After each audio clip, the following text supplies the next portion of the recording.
Parliament buli kitundu kya Uganda kirina obukulembeze obw'ababaka ava mu kitundu ekyo n'ekigendererwa ekyokukola ku nsonga ez'enjawulo eziri mu bitundu byabwe.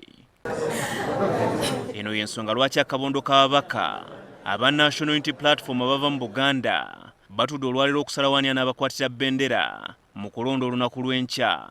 Ku babaka ba NUP 57 mu Parliament, ababaka 55 bava mu kitundu kya Buganda.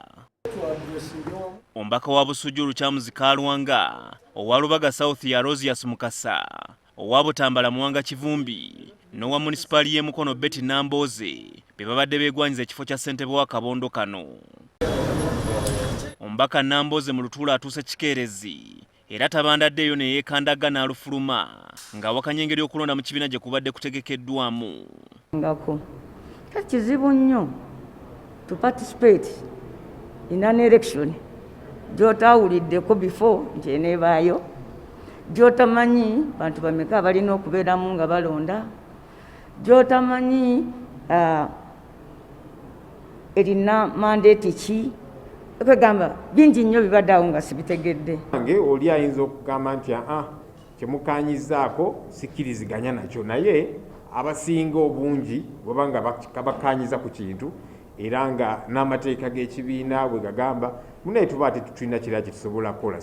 Bwe tunatunuulira ebivuddeyo then tujja kusalawo kye tuddako okukola, naye nga nze sikkiriziganya na kulonda nga interested parties olaba omuntu y'omu ku beesimbyewo naye ate yakulembera okola ki okulonda. Newankubadde Namboze yeekandazze, omubaka Kyamuzi Kalwanga ne Aloysius Mukasa basazeewo okuva mu lwokano ne balwekera omubaka Muwanga Kivumbi okubakwatira bbendera ku bwa ssentebe.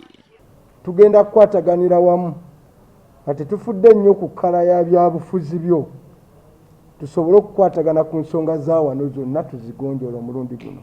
Ate tetulina gye tutagenda kukolako. Okuva ne kandidate omu ku buli kifo bye tusazeewo ebiboli 5 kitusanyusanya, ate kiwa Abannayuganda, kiwa n'Abaganda ne Buganda essuubi nti bano abakulembeze be twalonda tebeeyagaliza bokka, tewaliimu kukuba bikokola, wabula tugenda kuweereza abantu ba Buganda na Uganda eyawamu.